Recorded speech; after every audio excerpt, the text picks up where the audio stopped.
अच्छा जी, हम जो है वो celestial बॉडीज को समझने की कोशिश कर रहे हैं। इससे पहले हमने यूनिवर्स की डेफिनेशन को देखा। हमारे इर्द गिर्द जो भी चीज है वो यूनिवर्स है, जैसे कि हमें पीछे पिक्चर में नजर आता है। सो इसको मेजर करने के लिए एक बॉडी एग्जिस्ट करती है जिसको हम इंटरनेशनल एस्ट्रोनॉमिकल यूनियन कहते हैं, जो 1976 में वजूद में है। आप जानते हैं हर चीज का ऐसे यूनिट होते हैं कि टाइम का यूनिट ये है, फलां का यूनिट ये है, फलां का यूनिट ये है।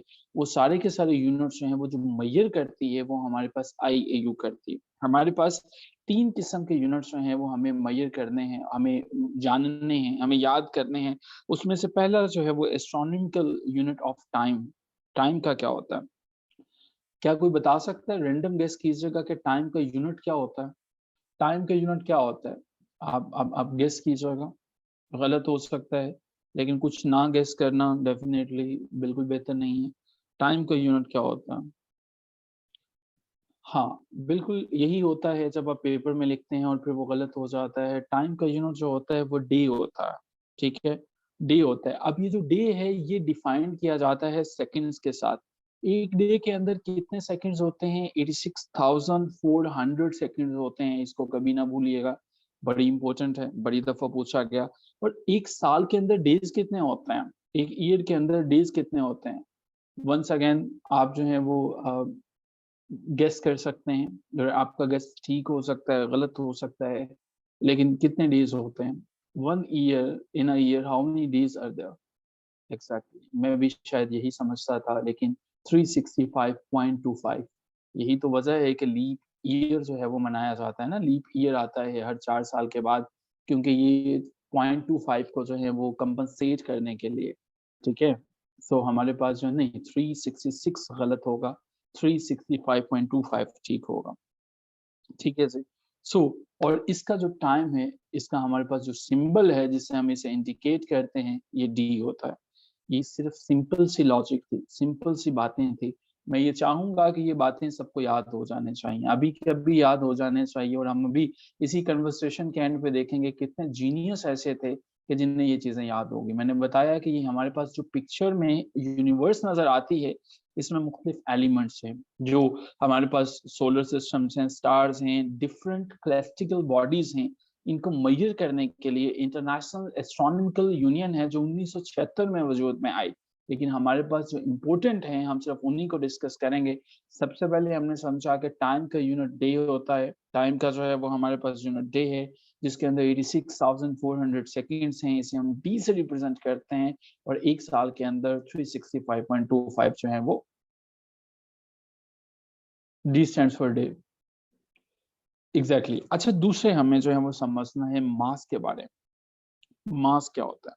अच्छा, एक चीज आपने याद रखनी है, सोलर मास की जब भी हम बात करेंगे, तो मास को ये कॉन्सेप्ट के लिए दे रहा हूँ, ये क्वेश्चन नहीं आता कभी भी आपसे कि आपको जो है वो ये जो मास है, मास से मुराद हमारे पास सोलर मास होता है।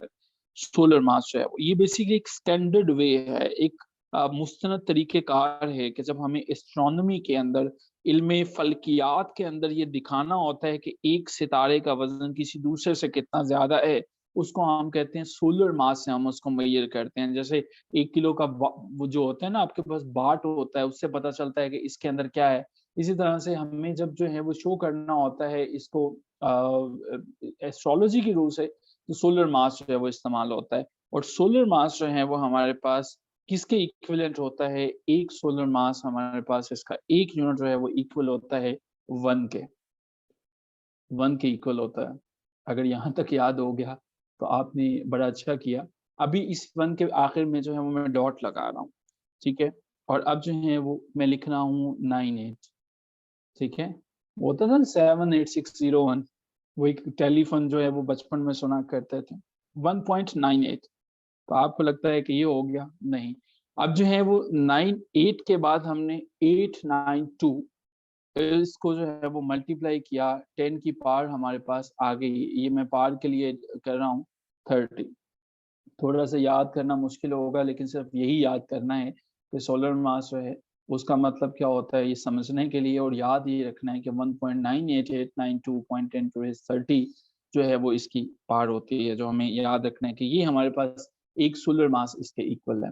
मैं जानना चाहूँगा कि हमारे पास कितने लोग ऐसे हैं अभी तक जो मैंने बातें की हैं वो उनको समझ में आ चुकी हैं, वो उन्हें याद हो चुकी हैं। जिन्हें समझ में आ गया जो अभी तक डिस्कस किया, वो बस चैट बॉक्स में डन लिख दें ताकि हम आगे चल सकें। मुझे पता चले कि उनको याद हो गए। इसको याद कीजिएगा। साइंटिफिक चीज़ों को कभी भी आप जो हैं क्रैम नहीं कर सकते हो, लेकिन कुछ ऑब्वियसली कॉन्सेप्ट्स को करना पड़ेगा, लेकिन अब आपको जो है वो समझना पड़ेगा। ग्रेट। इंटरनेशनल एस्ट्रोनॉमिकल यूनियन की एब्रिविएशन है मिस सीरत जी, IAU। ठीक है जी, यहाँ तक ठीक है। अब देखिए, एक चीज़ और अक्सर जो है वो पूछी जाती है, इसको मैं क्लियर कर रहा हूँ। कोई स्क्रीनशॉट लेना चाहे तो ले सकता है, अगर नहीं भी लेना चाहें तो हम इसको बड़ा करने की कोशिश करने करते हैं। और ये किस काम आती है? जितनी भी हमारे पास जो हैं, जितनी भी आपके पास ये यूनिट्स हैं, जो टाइम का भी हम डिस्कस कर रहे हैं ना, मास का कर रहे हैं, मैंने यही अर्ज़ किया कि एस्ट्रोनॉमिकल यूनियन ने ही तो आपको दिए हैं। ये इस काम आती हैं कि जो आपने एक केजी के लिए यूज़ करते हैं ना, एक पर्टिकुलर जो है वो फ्रेम यूज़ करते हैं कि ये इतने वज़न के बराबर होगा, वो इसी से जो है वो आते हैं। अच्छा जी। अच्छा, कभी आपने सोचा कि ज़मीन जो है, ये सूरज से कितनी दूर है? ये तो आपने बहुत दफ़ा सोचा होगा। लेकिन कभी आपने देखा कि ज़मीन और सूरज के दरमियान जो है, फ़ासिला जो है वो हम मेज़र करते हैं, वो फ़ासिला कैसे मेज़र किया जाता होगा? कोई गेस करें, रैंडम गेस। ज़मीन और सूरज के दरमियान जो है, जो डिस्टेंस होता है, जो फ़ासिला होता है, वो फ़ासिला कैसे मेज़र किया जाता होगा? Any random guess. कोई भी गेस कर दीजिए जी। वो डिस्टेंस जो है वो कैसे मेज़र किया जाता है, ये बस आपने बताना है। किलोमीटर्स में किया जाता है, नासिर राय को लगता है। एक्सीलेंट, ठीक है। बाकी कोई भी गेस करें, गेस कर सकते हैं। अर्थ से सन का डिस्टेंस जो है, बड़ी दफ़ा ये क्वेश्चन आया है, किसमें मेज़र किया जाता है?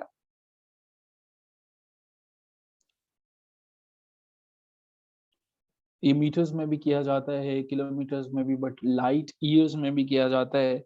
लेकिन आपको पता है, एक यूनिट ऐसा है जो कि इसी मकसद के लिए इस्तेमाल होता है, और उसको हम कहते हैं एस्ट्रोनॉमिकल यूनिट कहते हैं। Astronomical unit, ASTRONOMICAL units.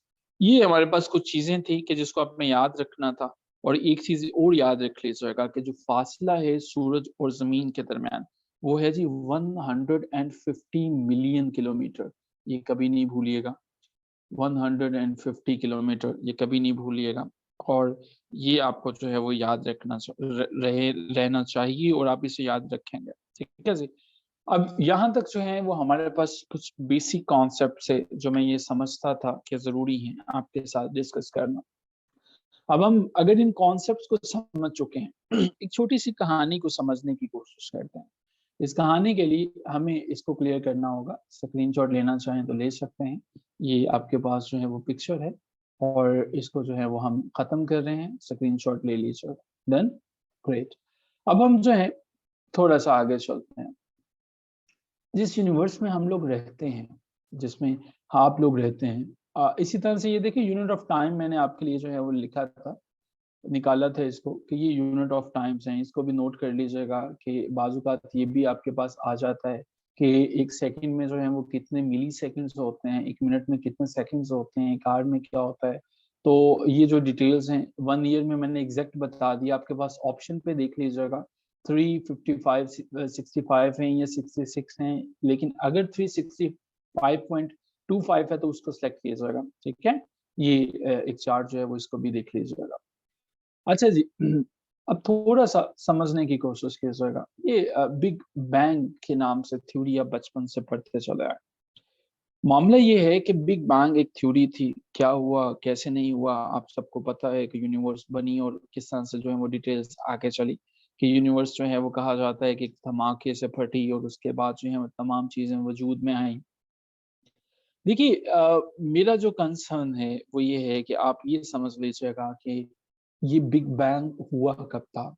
इसकी जो डेट है वो हमारे लिए इम्पोर्टेंट है। हम सिर्फ़ वही चीज़ें जो हैं वो डिस्कस करेंगे जो हमारे एग्ज़ामिनेशन पॉइंट ऑफ व्यू से इम्पोर्टेंट है। सो हमारी जो यूनिवर्स, जो जिसके बाद वजूद में आई, वो बिग बैंग जो है वो 13.7 बिलियन ईयर्स अगो हुआ था, ये लिख लीजिएगा। उस वक़्त पे क्या हुआ था कि हमारे पास जो है वो कुछ और था नहीं, तो बिग बैंग, साइंटिस्ट इसी पे यकीन रखते हैं, क्योंकि इस थ्योरी जो है वो, इस थ्योरी के ऊपर कोई बाद में बहुत से जो हैं वो और भी एतराज़ात आए, लेकिन चूँकि हमारे पास जो है सबसे मुस्नद यही है। और हमें ये डिस्टेंस जो है वो याद रखना है कि 13.7 बिलियन ईयर्स का जो है वो इसका डिफरेंस है, ये आप याद रखेंगे। चलिए, ये आपने जो है वो याद रख लिया। अब जो है वो ये समझने की कोशिश कीजिएगा, ये जो यूनिवर्स जिसके अंदर हम रहते हैं, हमारे पास ये सारे का सारा जो सिस्टम है जिसके अंदर हम एग्जिस्ट करते हैं, जिसके अंदर हम रहते हैं और इसको हम देखने की कोशिश करते हैं, ये एक सोलर सिस्टम कहलाता है। अब यहाँ तक तो आप सबको पता है कि सोलर सिस्टम क्या होता है, लेकिन कुछ चीजें ऐड कर लीजिएगा सोलर सिस्टम में जो आपके एग्जामिनेशन पॉइंट ऑफ व्यू से बहुत इंपॉर्टेंट है। सोलर सिस्टम एक ऐसा सिस्टम है जिसके अंदर डेफिनेटली सूरज भी होता है, जिसके अंदर प्लैनेट्स भी होते हैं, जिसके अंदर डॉर्फ प्लैनेट्स भी होते हैं, जिसके अंदर जो है वो एस्ट्रॉइड्स भी होते हैं, जिसके अंदर मेट्रॉइड्स भी होते हैं, जिसके अंदर कॉमेट्स भी होते हैं। सो अगर आपसे कभी ऐसे क्वेश्चन में जनरल साइंस में आ जाता है कि एस्ट्रॉइड, मेट्रॉइड और ये जो चीजें हैं क्या ये सोलर सिस्टम का पार्ट है, definitely you are going to say yes कि आप उसमें करेंगे। मेरा कंसर्न यहाँ पे इस पिक्चर को आपके सामने पुट करने का ये है कि आप एक बात याद रख लीजिएगा कि हमारा सोलर सिस्टम जो है वो 4.5 बिलियन ईयर्स ओल्ड है। अब मुझे बताइएगा बिग बैंग जो है वो कितने साल पहले हुआ, वो कितना पुराना है? बिग बैंग जो है वो कितना पुराना है?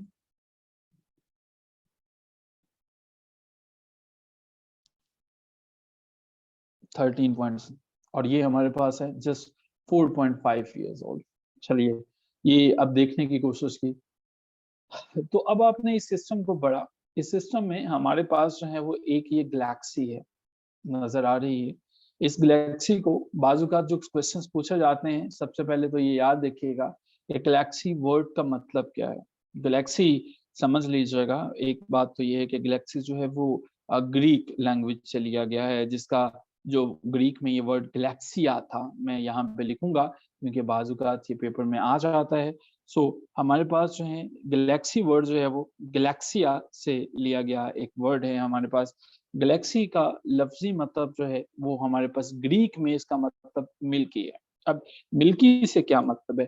मिल्की बेसिकली ग्रीक लैंग्वेज में उन्होंने एक रेफरेंस रखा था मिल्की वे की तरफ। सो मिल्की वे के रेफरेंस की वजह से याद रखिएगा, ये जो ग्रीक्स के ओरिजिन होते हैं, ये जो मिथ्स होती हैं, इनके ऊपर हम कभी भी रिलाई नहीं कर सकते, लेकिन हमारे पास और कोई जरिया नहीं है कि हम जो है वो इसको माने। सो गैलेक्सी हमारे पास ग्रीक से आया, ये कंफर्म है। ग्रीक के अंदर ये वर्ड गैलेक्सिया था। अब उन्होंने किस तरह से यूज किया था, जो हमारे पास अवेलेबल आंसर है वो मिल्की के रेफरेंस में यूज किया जाता था। अब साइंटिफिक दुनिया में वापस आ जाइएगा, समझने की कोशिश कीजिएगा। ये जो गैलेक्सी आपको नजर आ रही है, इस गैलेक्सी को एक नाम दिया जाता है। ये हमारी गैलेक्सी है और हम इसको कहते हैं मिल्की वे। क्यों कहते हैं, क्या वजह है, इसके ऊपर हम डेफिनेटली बात करेंगे, लेकिन ये गैलेक्सी है, मिल्की वे है। और ये बेसिकली बाउंड सिस्टम है। इसके अंदर क्यों गैलेक्सी है? एक ऐसा सिस्टम है जिसके अंदर सितारे जो हैं वो बाउंड हैं, मुख्तलिफ सितारे आपस में बाउंड हैं, वो एक दूसरे से बिल्कुल भी अलग नहीं हो रहे हैं, एक दूसरे के बिल्कुल पास पास हैं, बिल्कुल साथ साथ। सो गैलेक्सीज जो हैं, जो इम्पोर्टेंट है क्वेश्चन हमारे पास नोट कीजिएगा कि हमारे पास पूरी की पूरी यूनिवर्स में 100 टू 200 बिलियन जो हैं वो गैलेक्सीज पाई जाती हैं, ये याद रखिएगा। सो 100 टू 200 बिलियन गैलेक्सीज जो हैं वो पाई जाती हैं। सो हमारे पास जो है वो मिल्की वे एक गैलेक्सी है। एक बड़ी फेमस गैलेक्सी जिसके ऊपर हम बात भी करेंगे, एंड्रोमेडा। एंड्रोमेडा नाम जो है वो नोट कर लीजिएगा, इसके बारे में भी क्वेश्चन था कि एंड्रोमेडा जो है वो कौन सी गैलेक्सी है, ये क्या वजह है। ये भी एक गैलेक्सी है, मेरे क्या मिल्की वे एक गैलेक्सी की एग्जांपल है और एंड्रोमेडा दूसरी एग्जांपल है। अब समझने की कोशिश कीजिएगा, ये बातें गौर से सुनिएगा। मिल्की वे गैलेक्सी जो हैं, इनका साइज थाउजेंड्स जो हैं वो स्टार्स के साइज से भी बड़ा होता है, क्योंकि इसके अंदर बहुत से तारे जो हैं वो होते हैं। हो सकता है इसमें 100 और ट्रिलियन 100 स्टार्स होते हैं। हम जो हैं गैलेक्सीज को तकसीम कर सकते हैं मुख्तलिफ तरह से, लेकिन वो हमारी डिवीजन हमारे टॉपिक का हिस्सा नहीं है। हमें समझना है कि ये जो गैलेक्सी हम डिस्कस कर रहे हैं ये कौन से वाली है। ये गैलेक्सी जो अभी हमारे सामने है, इसका नाम मिल्की वे गैलेक्सी है। सबसे पहले आपसे पूछा जाता है, आपके पेपर में क्वेश्चन आता है कि मिल्की वे गैलेक्सी की शेप कैसे है। मुझे बताइएगा कि मिल्की वे गैलेक्सी की शेप जो है वो क्या ये राउंड है, क्या ये लार्ज है और डिस्क शेप्ड है, क्या ये रेक्टेंगुलर है, क्या ये जो है वो इरेगुलर है? इन मैंने चार आपके सामने ऑप्शन बोले हैं, मुझे जरा बताइएगा कि क्या ये राउंड है या ये डिस्क शेप्ड गैलेक्सी है?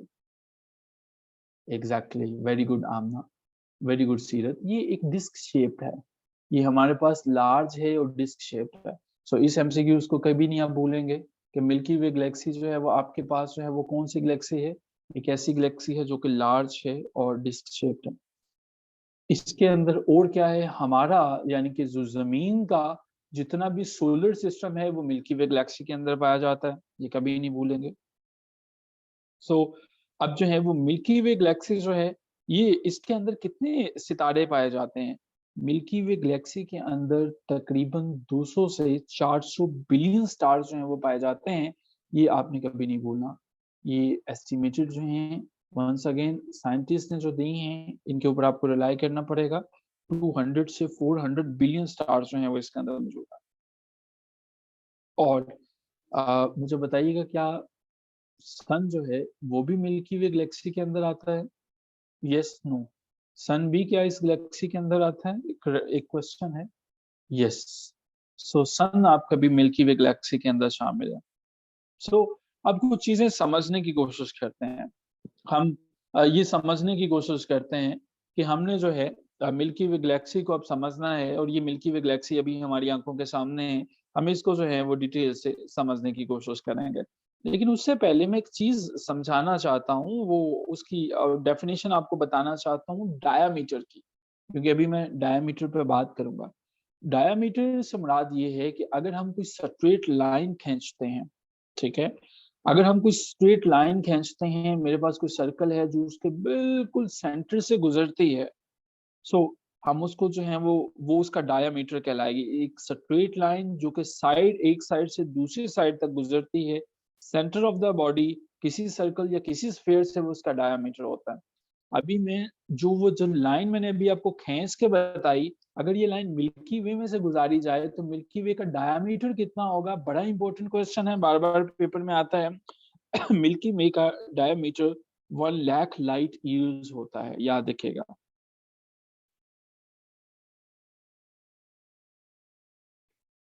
मिल्की वे गैलेक्सीज का डायमीटर 1 लाख लाइट ईयर्स होता है। अच्छा मुझे बताइएगा, गेस कीजिएगा, मिल्की वे गैलेक्सी जो है वो कब वजूद में आई होगी? इसकी एज क्या होगी? एग्जैक्टली, टू इक्वल पार्ट्स में डिवाइड करता है उसको। मिल्की वे गैलेक्सी जो है उसकी एज कितनी होगी? क्या ये सोलर सिस्टम के जितनी होगी या उससे पुरानी होगी? Any guess, any idea? क्या ये सोलर सिस्टम जितनी होगी या उससे पुरानी होगी? एज हमारे पास इसकी जो है वो इसका अंदाजा लगाना है, इससे पुरानी होगी। मिल्की वे गैलेक्सी की एज 13.7 बिलियन ईयर्स है। मुझे बताइएगा ये सेम एज जो है वो किसकी है जितनी मिल्की वे गैलेक्सी की है? ये इतनी एज और किसकी है? और किसकी है इतनी एज? हमने बिग बैंग। अमूमन मुझे लगता है कि मिल्की वे गैलेक्सी जो है वो फीमेल नहीं है। अगर ये होती तो इनकी एज हमें कभी मालूम ना होती। सो कम से कम जो है एक चीज हमें श्योर होगी, इनकी 13.7 बिलियन ईयर्स हैं। इट मीन्स के ये मेल हैं, मैस्कुलिन हैं। अगर ये खातून होते तो यकीनन इन्होंने माइंड कर जाना था कि इस किस्म के सवालात मुझसे ना किए जाएं, और हो सकता है कि ये सबको उठा के बाहर फेंकते कि क्या है, कैसे सवाल किए। खैर, हम वापस आते हैं। मिल्की वे गैलेक्सी की शक्ल का आपको पता चल गया, डिस्क शेप्ड है, 1 lakh light years in diameter है, ये पता चल गया। इसकी एज का पता चल गया आपको, एज क्या है। अब आपको पता है कि हमारा जो सूरज है, वो कहते हैं ना कुछ चक्कर काटता है, तो सूरज जो है वो चक्कर काटता है। तो सूरज आपको पता है कि मिल्की वे गैलेक्सी के गिर्द जो है वो घूमता है, घूमता है। अब एक और निशानी मिल गई कि ये फीमेल है और सूरज मेल है, इसीलिए तो वो चक्कर काटता है इनके गिर्द। खैर, अब वो जो चक्कर काटता है वो कितनी देर में काटता है? वो 250 मिलियन ईयर्स में काटता है। सो जो सन है जो इसके गिर्द चक्कर लगाता है, वो लगाता है 250 मिलियन ईयर्स। बोर तो नहीं हो रहे? समझ आ रही है? अंडरस्टैंडिंग डेवलप हो रही है जहां तक हमने बात की है मिल्की वे गैलेक्सी की। ये सब के सब हमारे पास क्वेश्चंस पहले आए हुए हैं, ठीक है, तो आई एम श्योर कि आप इन सबको नोट कर रहे हैं। 250 मिलियन ईयर्स तक जो है वो उसमें काटते हैं। अब हमें ये पता चलता है कि मिल्की वे गैलेक्सी जो है, जो हमारा सोलर सिस्टम है, एक और इम्पोर्टेंट एमसीक्यू जो है वो हमारा जो सोलर सिस्टम है, अब मिल्की वे गैलेक्सी उससे कितनी दूर है। 250 मिलियन ईयर्स में तो सूरज चक्कर लगाते हैं ना। 30,000 जो है वो हमारे पास लाइट ईयर जो है वो फासला है हमारे पास हमारे सोलर सिस्टम के दौरान और दरमियान और मिल्की वे गैलेक्सी के दरमियान। मिल्की वे गैलेक्सी जो है इसकी मुतल्लिक ये फैक्ट्स हमें पता चल गए। बड़ा सादा होता कि अगर हमें जो है मिल्की वे गैलेक्सी के मुतालिक बातें यहीं पे ख़त्म हो जाती। मिल्की वे गैलेक्सी जो है इसकी बाजू भी होते हैं। जी हाँ, इसके 4 बाजू हैं। पहला, और यहाँ पे हम जो है वो हमारे पास मान लीजिए दूसरा है, यहाँ पे हमारे पास तीसरा है और ये हमारे पास फोर्थ वाला है। अब ये 4 के 4 आर्म्स, मिल्की वे गैलेक्सी की 4 आर्म्स हैं। अगर हम मिल्की वे गैलेक्सी बनाते तो शायद हम उसकी जो है वो 4 बाजू इस तरह से दे देते, क्योंकि हम तो कुछ भी बना सकते हैं। लेकिन खैर मिल्की वे गैलेक्सी की 4 आर्म्स होती हैं। अब पहले वाली आर्म जो है उसका क्या नाम है? उसका नाम है जी परसियस। मुश्किल है, आसान कर लेते हैं। PUR पर SUES, परसियस, ये पहले बाजू का नाम है। सो अब आप हैरान होंगे कि आपने तो अपने बाजुओं को कभी नाम ही नहीं दिया।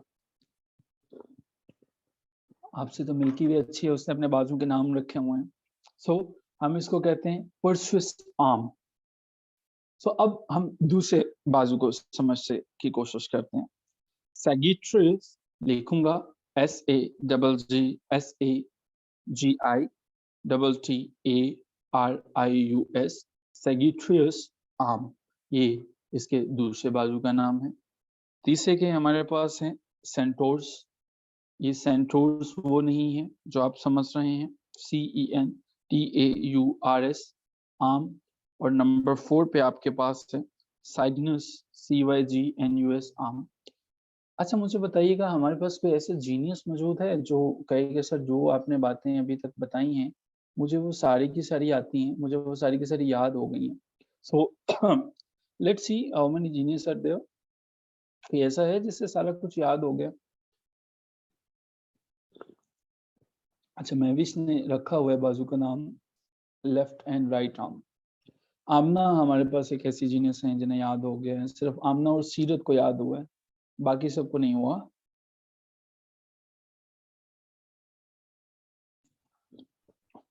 बाकी सब जो है वो खाली ट्राई कर रहे होंगे याद करने की। अच्छा चलें, अच्छी बात है कि आप जो है वो इसको याद कीजिएगा। मैंने आपसे जो है तकरीबन हो गए हैं, बाकियों की क्या कंडीशन है जी? Almost done sir, Mariam Zafar को हो गया।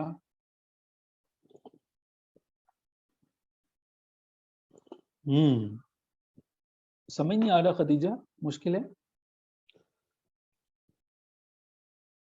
अच्छा जी अब हम जो हैं वो नंबर थोड़े से याद रखने हैं। चलिए यहाँ से आगे बढ़ने की कोशिश करते हैं। सो मिल्की वे गैलेक्सी के बारे में अगर आप स्क्रीनशॉट लेना चाहें तो इसका ले लीजिए। आपकी आसानी के लिए मैं इनका कलर जो है वो चेंज कर देता हूँ ताकि आपको ये जो है वो नज़र आते रहें। तो ये जी इनका स्क्रीनशॉट लेना चाहें तो ये आप ले लीजिए। ये हमारे पास हैं जी 2 चीज़ें जो हैं वो हमने अभी तक डिस्कस की। अब हम यहाँ से आगे बढ़ते हैं, मैं इनको क्लियर कर रहा हूँ। अब हमें कुछ और समझना है। अब हम ये देखने की कोशिश करते हैं कि मैंने आपको बताया था कि मिल्की वे गैलेक्सी के करीब जो है वो एक कुछ और भी है। अब मुझे बताइएगा किस-किस को लगता है ये मिल्की वे गैलेक्सी ज़रा गौर से देख लीजिएगा और मुझे बताइएगा, ये आपने मैं ज़रा ज़ूम इन कर देता हूँ। क्या ये भी मिल्की वे गैलेक्सी की ही पिक्चर है? Yes, no? ज़रा गौर से देखने के बाद बताइएगा। ये क्या मिल्की वे गैलेक्सी की पिक्चर लग रही है आपको? एक्सीलेंट, जिनका जवाब नो है, ये मिल्की वे गैलेक्सी नहीं है, लेकिन मिल्की वे गैलेक्सी के करीब तरीन जो गैलेक्सी पाई जाती है, मैंने आपको बताया था कि वो कौन-सी होती है हमारे पास जो है वो बेसिकली ये गैलेक्सी आप इससे जो है वो कह लीजिए, इसको हम जो है वो कहते हैं एंड्रोमेडा। एंड्रोमेडा जो है, ये हमारे पास वो गैलेक्सी है। एक और पेपर के अंदर बड़ा इंपॉर्टेंट क्वेश्चन था, ये आपको स्टार नज़र आ रहा है जिसको अभी मैंने सर्कल किया? आपकी आसानी के लिए जो है वो मैंने इसको सर्कल किया, आप चाहें तो इसको ज़ूम इन भी कर सकते हैं। आपको ये स्टार नज़र आ गया? गुड। अब ये जो स्टार है, इसका नाम जो है वो प्रॉक्सिमा सेंटोरी है, ठीक है? ये क्वेश्चन आया हुआ था कि हमारे जो हैं वो ये प्रॉक्सिमा सेंटोरी के बारे में नाम लिख रहा हूँ स्टार का। स्टार का नाम जो है PROXIMACENTAURI प्रॉक्सिमा सेंटोरी है। ये वो सितारा है जो कि हमारी ज़मीन के, अब देखिए ये ज़मीन के करीब तरीन सितारा है सूरज के बाद। लिख लीजिएगा, closest star to earth after sun. और इसकी पता है कि कितना है इसका डिस्टेंस जो है वो क्लोजेस्ट होने के बावजूद, इसका डिस्टेंस है जी 40 ट्रिलियन किलोमीटर। 40 ट्रिलियन किलोमीटर जो है वो इसका डिस्टेंस है। क्या ये थोड़ा डिस्टेंस है? इतना जो है वो डिस्टेंस है। ये हमारे पास जो स्टार है जिसको हम प्रॉक्सिमा सेंटोरी कहते हैं। इसके मुतालिक डिटेल्स जो हैं वो आई एम श्योर आपको याद हो गई होंगी। एक्सीलेंट। अच्छा जी, अब कहानी में थोड़ा-सा आगे बढ़ने की कोशिश करते हैं। आगे हमारे पास कुछ ये है, आपको क्या लगता है कि ये किसकी पिक्चर है? आपको क्या लग ये क्या है दहकता हुआ खगोला? ये सूरज है, जो कि आजकल नज़र नहीं आता। पाकिस्तानी उससे नाराज़ हैं। जैसे ही जून-जुलाई का मौसम आएगा, ये पूरी आबोताब के साथ वापिस आ जाएगा। लेकिन जब इसकी ज़रूरत होती है, छुप जाता है, नज़र नहीं आता है। खैर, हम सूरज को समझने की कोशिश करते हैं। हम सूरज जो है बेसिकली ये एक सितारा है, स्टार है। अक्सर औक़ात जो है वो पूछा जाता है कि ये क्या है? ये एक सितारा है और ये सितारा जो है वो क्या है? इसके अंदर ये क्या चीज़ें हो रही हैं? अगर आप इसको गौर से देखें, तो आपको समझ में आएगा कि ये एक बॉल है। जो सूरज है, it is a huge ball, बड़ी-सी बॉल है।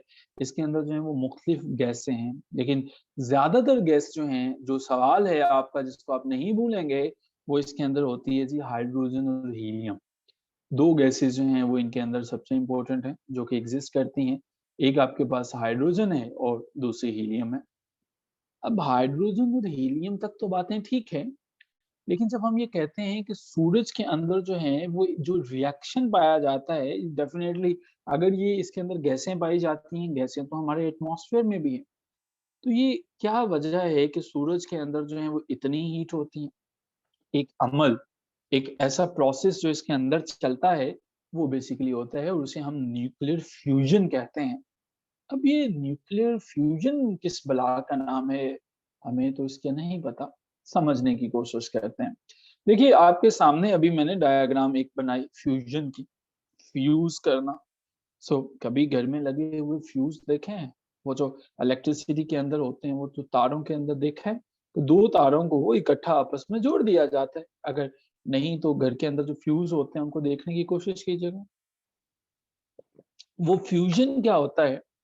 हमारे पास जब हम न्यूक्लियर फ्यूजन की बात करते हैं, न्यूक्लियर फ्यूजन एक ऐसा हमारे पास प्रोसेस है, जिसमें ताकतें, मुख्तलिफ गैसें जो हैं, वो आपस में मिलती हैं और एनर्जी जो है वो रिलीज़ करती हैं। देखिए, यहाँ पे आपके सामने डायग्राम में आपके पास 2 एटम मान लीजिए कि यहाँ पे ये आपके पास जो है वो हाइड्रोजन था और मान लीजिए ये आपके पास जो है वो हीलियम है, ये आपस में मिलते हैं। ये फ्यूज़ हुए, फ्यूज़ होने के बाद जो है, अब देखिए यहाँ पे क्या होता है एनर्जी रिलीज़ होती है, ये जो एनर्जी है, ये बेसिकली इनकी बाय प्रोडक्ट है। ये अब आपको क्या मैं ये अज़्यूम कर लूँ कि न्यूक्लियर फ्यूज़न का पता चल गया कि फ्यूज़न क्या होती है और सूरज के अंदर किस तरह से जो है वो हीट अप होती हैं, गर्मी होती है, किस तरह से चीज़ें चलती हैं। अब आपको उस प्रोसेस का भी पता चल गया। कि हम जो है वो किस तरह से इसको हीट अप करते हैं। अच्छा जी, अब यहाँ पे हम जो हैं वो अपनी कहानी में वापस आते हैं। अब ये तो हमने पढ़ लिया। एक सवाल है, क्या सितारे जो होते हैं, सितारे, सूरज भी एक सितारा है, कि हमें जो है वो ये बताइएगा कि सितारे क्या अपनी रोशनी देते हैं? सितारों की अपनी रोशनी होती है? सितारों की क्या अपनी रोशनी होती है? क्या सितारों की अपनी रोशनी होती है? जिनका आंसर यस है और जिनका आंसर जो है वो, जब हम मैंने कहा कि सन इज़ अ स्टार, और अब यहाँ पे मैंने कहा कि सितारे जो हैं वो अपनी रोशनी देते हैं। इस टॉपिक को सर्च कीजिएगा और मुझे अभी ना आंसर दें, सोच समझ के दे दीजिएगा। चैट बॉक्स में अपने ग्रुप में बता दीजिएगा कि क्या सितारे जो हैं वो रोशनी देते हैं? क्या उनकी अंदर जो है वो कुछ होता है? अच्छा जी, अब हमें जो है सूरज को समझना है, लेकिन क्या इतना ही आसान है सूरज को समझना? और सूरज को हम क्यों समझें? हमें क्या मुसीबत पड़ी है सूरज को समझने की? हमें ज़रूरत है, क्योंकि हम जो हैं वो अपने एग्ज़ाम्स में जितने एमसीक्यूज़ इसके मुतल्लिक़ आते हैं उनको समझना चाहते हैं, और ये तभी मुमकिन है जब हमें सूरज का पता होगा कि सूरज कैसा होता है। हमें सूरज को समझने के लिए 2-3 चीज़ें मेन समझनी पड़ेगी। पहले सूरज के अंदर कुछ होता है उसको समझना पड़ेगा, और सूरज के वो हिस्से कौन-कौन से होते हैं। अभी अपनी आसानी के लिए सूरज को मैं 3 हिस्सों में तक़सीम कर लेता हूँ। पहला हिस्सा मैं ये सेंटर में है, इसको मैं द कोर कह लेता हूँ। कन्फ्यूज़न होगी। चलिए हम उस डायग्राम पे चलते हैं जहाँ पे हमारे पास सूरज के अंदर जो है वो तमाम चीज़ें, ये एनाटॉमी सूरज की दी है। मान लीजिए कि अब आपके पास ये कहीं सेंटर में जो है वो आपका सन है, ये आपका सन है। अब सॉरी, ये आपका पूरे का पूरा सन है, ये सन है, और ये आपके पास सेंटर जो है वो उसको आप समझना चाहते हैं। सूरज के सेंटर में कोर होता है, तो अगर एमसीक्यूज़ में पूछा जाता है what is there in the centre, तो कोरोना ना कहिएगा, क्रोमोस्फेयर ना कीजिएगा, फोटोस्फेयर ना कहिएगा, वहाँ पे कोर होता है इसके सेंटर में। अब एक हिस्सा आपने समझा क्या करता है, बाकी चीज़ें हम बाद में देखेंगे। इसके बाद दूसरी चीज़ जो है वो समझ लीजिएगा कि दूसरा इसका एक ज़ोन होता है जो हमारे पास बड़ा इम्पोर्टेंट है, और उस ज़ोन को हम कहते हैं रेडियो एक्टिव ज़ोन। ये जो आपके सामने है, पहला जो मोस्ट इम्पोर्टेंट है वो हमारे पास कोर है, जिनके बगैर हमारा गुज़ारा नहीं हो सकता।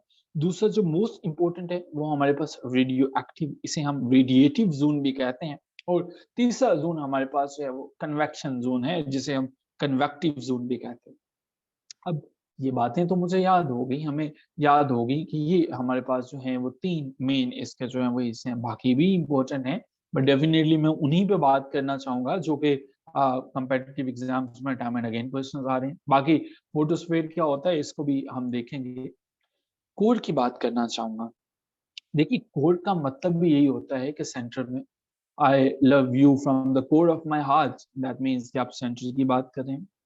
याद रखिएगा, कोर के बारे में जब भी पूछा जाए पहला क्वेश्चन आता है कि क्या ये हॉटेस्ट है या नहीं है। पूरे के पूरे सूरज की एनाटॉमी के अंदर कभी नहीं भूलेंगे कि हमारे पास सूरज जो है इसके सेंटर में जो द कोर है वो हॉटेस्ट है। हम अपनी क्लास को यहीं से प्रोसीड फर्दर करेंगे। उसी लिंक पे क्लिक करते हैं, दोबारा ज्वाइन करते हैं, और यहीं से कहानी को आगे समझने की कोशिश करते हैं। सो सर, आवाज़ ही नहीं आई, आपने क्या कहा? चलें हम लिंक को से दोबारा जॉइन करते हैं और यहीं से आगे चलते हैं। मेरी आवाज़ आ रही है वैसे? हमारे पास तो जो इंडिकेटर्स हैं उसमें तो ठीक है, सीरत को मेरी आवाज़ नहीं जा रही। सो हम अभी दोबारा जॉइन करते हैं और यहीं से प्रोसीड फर्दर करते हैं।